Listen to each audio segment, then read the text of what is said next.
Hello and welcome back to the channel. We are here with another episode of our expansion franchise with the Mobile Bay Bears. And we last left you guys off with a few last offers and international free agency yet to be signed. And we also had just offered a couple of contracts in regular free agency, one to the shortstop Royce Lewis, and then one to the catcher Doug Baldwin.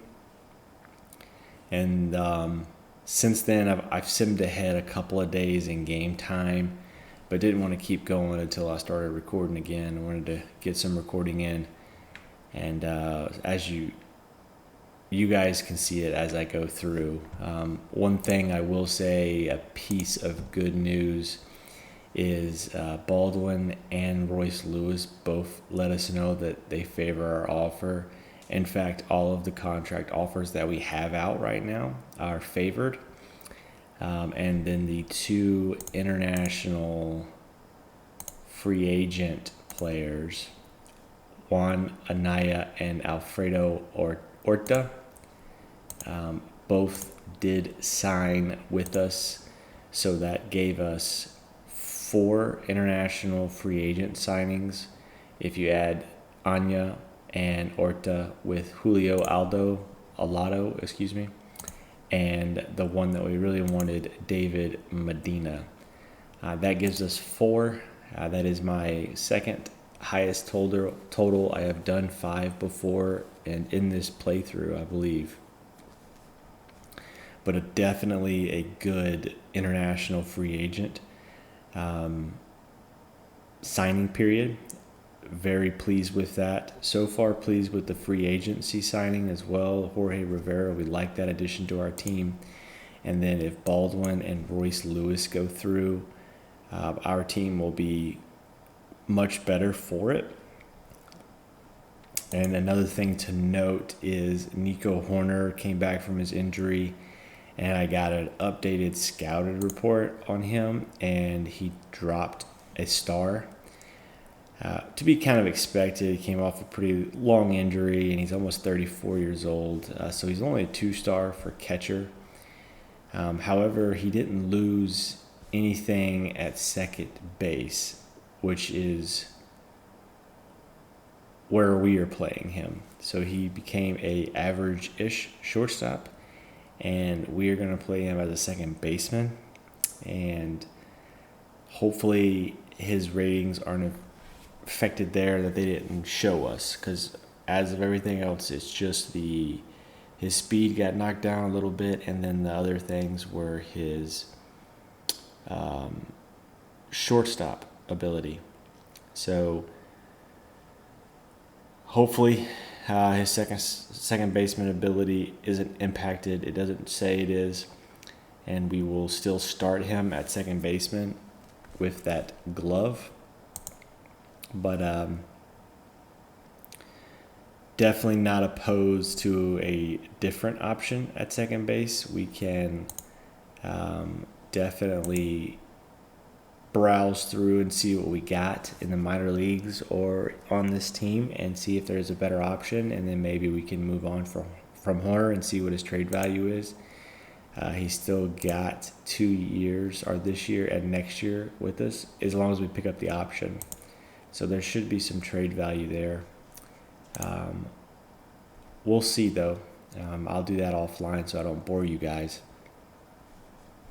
But I just want to let you know where we are currently and what we're looking at as far as offers. And yeah, we will get this thing moving forward, and hopefully within a week or two, we can get all these contracts signed. And I simmed it ahead one day, and good news, we got several contracts accepted. Lots of signatures being made on pieces of paper right now, and that is good news. First and foremost,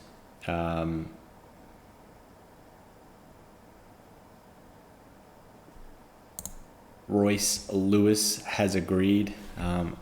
I think I said it was like 42 million, but this is saying 36 million. I guess I did my math wrong. Yeah, I just did my math wrong. But yeah, so Royce Lewis signed with us. He's also a popular player. So we have him for a few years, and he did increase our fan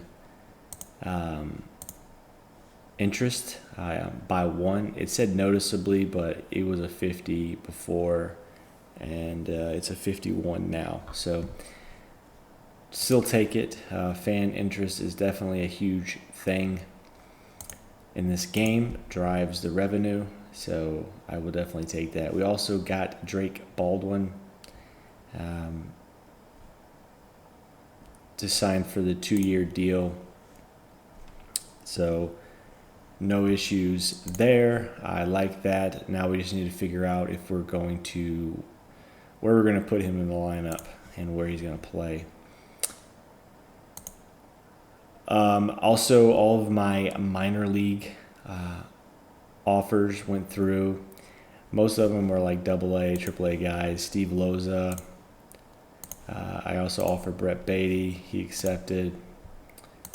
Brooks Lee. Definitely an interesting second baseman. Jared Kelenic. Interesting outfield bat.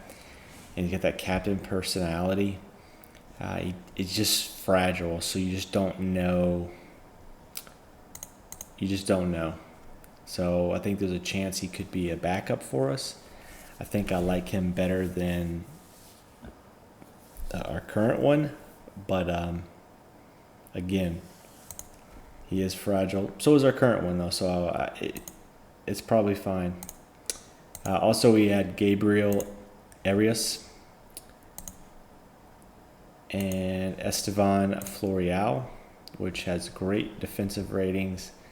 Not bad offensively. He's going to strike out a little bit, but that's okay. Still has plenty of pop in his bat, and pretty interesting. And then I think the last one, yes, is Mason Barnett. We signed him to a minor league contract, which is probably pretty solid considering his stuff is plus stuff in the majors as far as his pitches, not his actual stuff. But he also doesn't have good control, so that's why I put him in a minor league offer. So that is where we are now. We just have to go through and figure out who we want where, and then I'll look around and see if there's any other options besides Nico Horner. But as of right now, I think he's going to be our everyday second baseman. But I'll do some digging through our organization as well as the free agent market and the trade market and see if I can't get something a little better than him. So we shall see what happens. And we're going to make a trade, and it's honestly just to get money off of our books. Outfielder Everson Pierre. I've never said his name right. I can't pronounce it. That's probably part of the reason why I'm getting rid of him. But in all honesty, we signed quite a few minor league contract offers to the free agents that were still out there, and they are all just as good as him, if not better, i.e. Kelenic, Esteban Florial. Like, all those guys are better than Everson, and they're making minor league pay. So they come up and they'll make the major league minimum, while Everson's making $3 million, and he's still going through arbitration. So next year he's due to make 4.2. It's just too much for us. I don't think it's smart to keep him around. He's not going to be a huge impact. Doesn't play a great defense. And for the backup guy, you kind of want him to be defense, so you don't lose that whenever they come in. So I think it makes sense. We're going to go out and get someone that we don't need, Jonathan Rodriguez, but he's only making the major league minimum. and he's going to be a free agent. So my thoughts are, we make the trade and then we just dump him and don't even worry about the rest, because we just improved our books by $2 million by just giving them Everson and taking on Rodriguez. They're actually going to pay his whole salary too, so it's interesting. But I would put him in the minors, but I can't because he's in the 40-man roster. That would max us out, so I don't want to waste a spot on the roster for this guy. So it makes sense that we just dump him. We'll pay $900,000 of Everson's contract, and then the rest will be on the Kansas City Royals.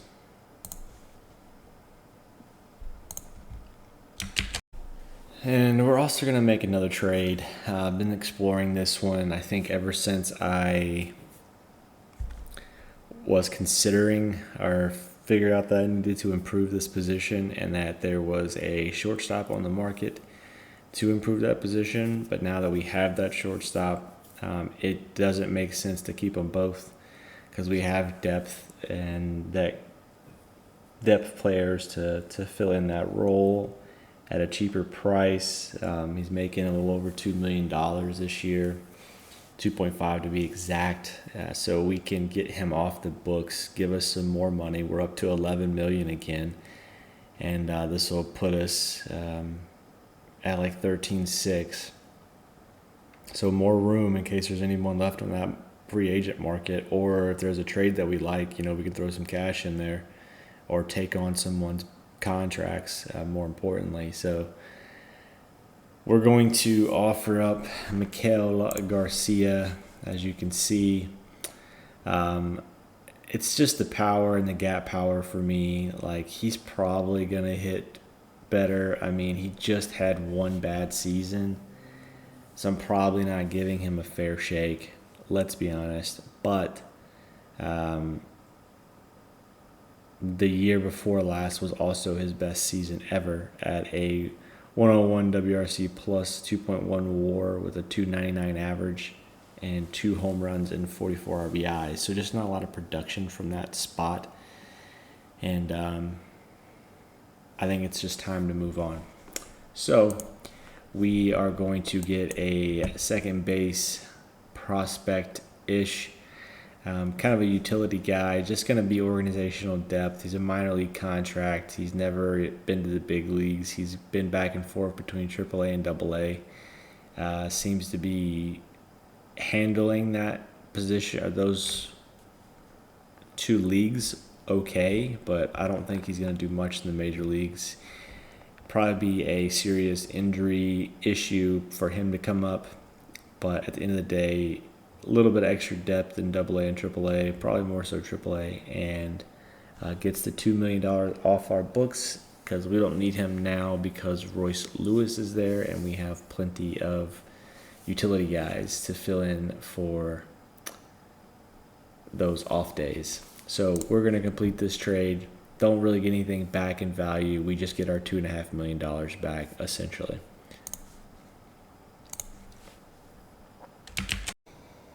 And we have made it just to the day before spring training and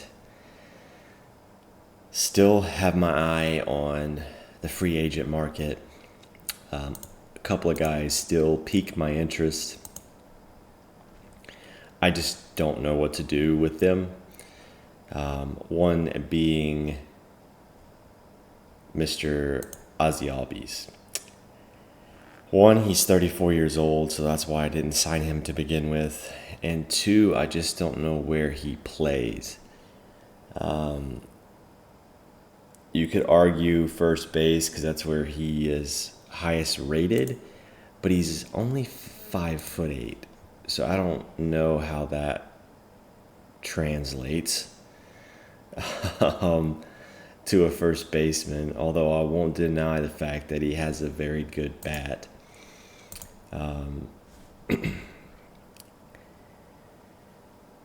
He averages 25 to 30 home runs a year. He's going to hit 250 to 270. over 100 WRC plus on average. He's definitely worth the money he's asking for at $6 million. He's only wanting 1 year. He is a switch hitter. I could probably get him for like 4.5 if we offered him, because he's still sitting here and it's spring training. The question is, where do I play him? And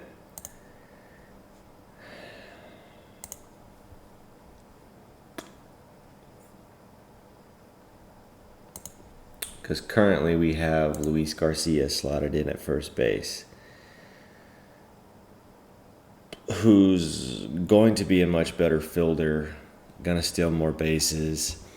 He isn't going to hit the same amount of home runs, for sure. So it's a give and take thing.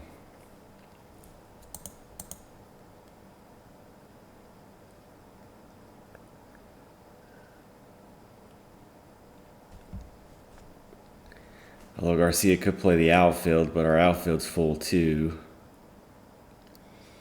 I guess he could play third base, but we do have a new third baseman. Man, that's tough.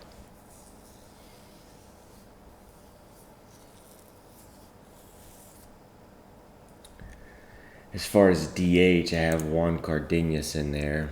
Yeah, he's fragile, but he still played 140 games for us last year. He hit 20 home runs at a 252 average. So he was doing well. He can play an infield position. I'm just trying to play him at DH for the majority of the year to maybe capitalize on the fact that he is fragile, but his bat is definitely useful in the lineup. So I don't want to move him out of the DH role. I just don't have anywhere to really put Ozzy. I like Ozzy's bat, but I like Garcia's defense better. And he has a respectable bat as well. Just not as much pop, which I do know we need that, but we did make an attempt to get that this year. Royce Lewis has a little bit of pop. Mason, Drew has pop. And now Jorge Rivera has pop. Nito has pop. We made a concerted effort to get more pop in our lineup. The catcher has pop. The only ones that don't are Nico and Luis. They're more of a contact specialist and defensive guys. So I don't think we go get Ozzy, but I do. If he lingers on this market, I might just get him. And I don't know what to do. Maybe he'll want a minor league contract, and then I'll scoop him up and have him as insurance in case of an injury.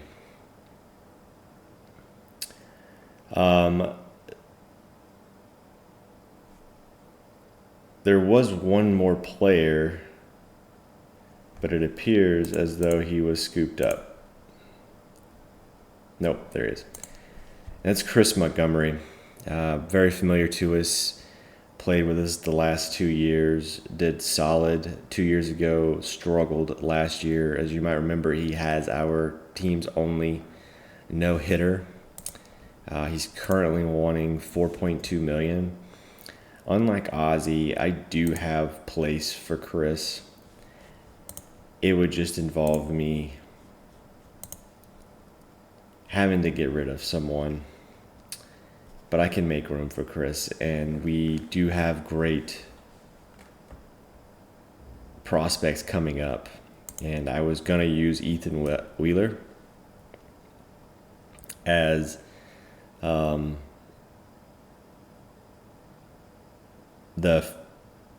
new guy to take Chris's spot, but I could easily send him back to AAA. He only has 13 career starts in AAA.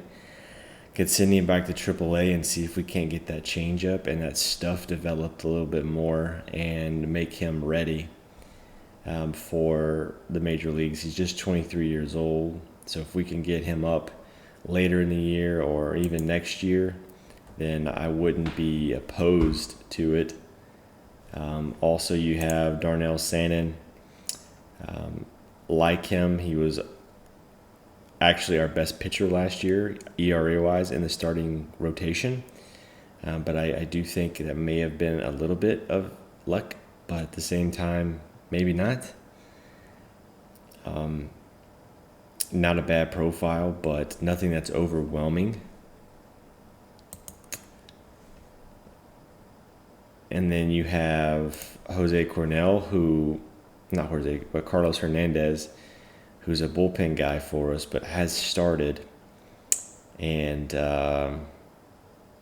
used to say he wanted to be on the starting rotation, but now he's saying he wants to be in the bullpen. So I could move him back to the pen. I have options here. I just have to figure out what I want to do and where do I want to send them. But I think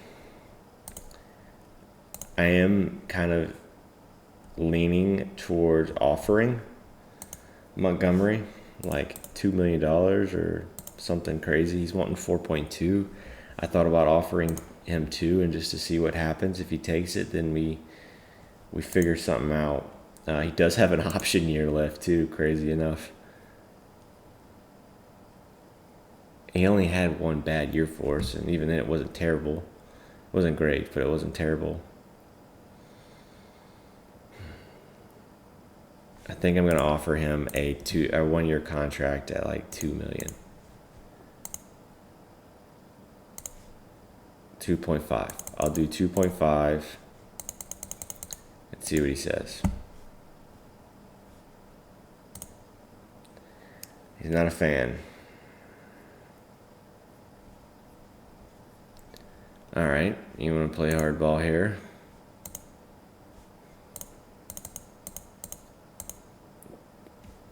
$3 million. All right, he's willing to think that over. So for $3 million, we'll see. We could potentially put him back in the rotation, pull out Hernandez, and put Hernandez in the bullpen. We'll see. I do want Jeff Middleton to be in our bullpen this year. He's spent 2 years in AAA. I think he's ready. He's the guy that we're kind of filling in this year for some of the holes that we had, and then we just have to make a decision on some of these guys in here. So first world problems. I think I have a solid pitching staff again this year, and I think I have a solid lineup again. Or for the first time, I think this is a really decent lineup. So I think we're in good shape, and we will get spring training rolling and done in this episode. And then hopefully we'll have our 26-man roster set by the end of this episode. And we are a couple days into spring training, and Chris Montgomery has in fact re-signed with us for 1 year, $3 million. So I think that's a very good contract. He is an extreme fly ball pitcher. Does have that low home run rating, but everything else is average to above average. Majority of it's above average. So hopefully he can return to his 2029 form and pitch well for us like he did that year. And if that is the case, he will be well worth $3 million. But I felt like that was kind of a no-brainer to bring him back at that price. So now I just need to figure out where I'm going to slot him in at. And we are about halfway through spring, and we're having a solid spring. We're 13-6, so definitely a solid start to spring training. Some guys are playing really well that we are expecting to play well. And our bullpen's doing well, and our pitching staff is doing well. A couple inflated ERAs, but nothing crazy. One notable is Ethan Wheeler. Hasn't pitched any more than 3 2/3 innings, but has yet to give up a run in any of his starts, and he's got 4 starts. So definitely encouraging to see that. A couple walks as well, so obviously we kind of expected that. I'm really just waiting for this changeup to develop. If we can get this changeup up here, there's nothing that is stopping this guy from playing Major League Baseball right now, and you could argue he should be in the rotation anyways. But I am leaning towards starting him in AAA. Leaning towards it. I have not decided on it yet. I haven't decided if I want to put Hernandez in the starting rotation or not. I'm tempted to put him in the bullpen, but I don't know. I have a lot of issues. Not issues, but just a lot of questions that I have to get figured out here very shortly. One issue that we did run into, and it's unfortunate, but Royce Lewis is injured. He is got a hamstring strain and he's going to be out for 5 weeks. So unfortunately, he is going to have to start the season on the IL. Luckily, we have about almost 2 weeks until opening day. So it's very possible that he misses the first 2.5 to 3 weeks of the season, and maybe like a week or so on a rehab assignment, or I might not even put him on a rehab assignment. But ideally, after the first month, he's back with us, and hopefully that is the only issue that he has this year. Another couple other ones we had, one has gone away, but Nate Ehlers has just a day-to-day hamstring soreness. Hernandez also had that. So as of right now, Royce Lewis is the only injury that we have come across that we've had to put someone on the IL. So hopefully that's the only one that we encounter, and then that we can get Royce Lewis back and contributing to the team after the first 3 or 4 weeks, and hopefully that's his only issue that he has. But in the meantime, let's finish spring training. And just an update with you guys on our development lab. We did get our results back, and it looks like we only had 2 successful, actually 3. One concluded the other day. It wasn't successful. So only 2 this year out of the 8. One was Nate Ehlers, our reliever that we are trying to get into the big leagues at 25 years old. We had him on a movement program, and he did successfully increase that movement potential to max it out at 60. So that is good. Still only a 2-pitch pitcher with a fastball slider, but hoping that they can develop a little bit this year, and then he can finish off his stuff development and be fully ready for the major leagues. But still a chance that he's in the major leagues for us to start the season. I haven't decided yet. The other one that we had was our top overall prospect and the number 5 overall prospect in the major leagues, and that's Danny Fouts. He had an outstanding result. So best case scenario for us, we had him on improving his gap power. He had already maxed out his power, and unfortunately, it's only a 35 power, but everything else on this man's profile is just fantastic. And we were trying to tap into that gap power. It was at 45.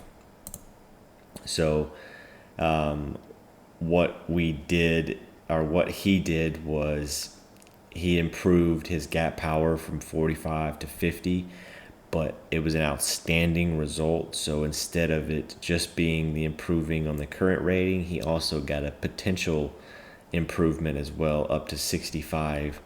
So that has gotten even better. Now the only thing really left for him to develop is just kind of completing everything. I would like to see the eye develop a little bit. He is going to be a first baseman for us, and I fully expect that next year he will be the starting first baseman on opening day. There is a good chance that this year he becomes our first baseman. I'm undecided. He hasn't played at AAA yet. He is going to get his first chance to. But right now he is just sitting in AAA, and we will try him out down there and just see what he does. And if he starts dominating AAA, I'll make room for him on the 26-man roster, especially if we're in contention. And we have made it to the end of spring training, and good news, we had a great spring. We finished 20-8, well above any other team in our division. Overall, the team had a very solid performance out of just about everyone on the roster. So definitely tough decisions on the cuts, but I think I have a direction that I want to go, and I will whittle down this roster to 26 players, and we will get this 2031 season underway. But before I do that, I will end the episode. Got through just about everything we needed to today on this episode. I'll do the rest of the stuff offline, and then we will meet the 2031 Mobile Bay Bears in the next episode, as well as get that season underway, and hopefully it goes as well as spring training went, the first 28 games, and we are 20-8 in the regular season. I don't know if that's going to happen, but I do know one thing. I think it's almost a certainty that we don't lose 100 games this year. Like, this team is leaps and bounds better than any team I've ever had. And I know I said that last year, but this year it's much improved. I really like the improvements that we've made. And I think we've addressed a lot of the concerns that we had with the power runs being produced. And I think we improved our pitching staff as well. And our young guys are primed and ready to be in the major leagues. And I think some of them are about to get a chance, whether it's at opening day or just soon after the season starts, whatever, you have it. But there's going to be some guys get a chance this year, and I'm excited to see what they can do. But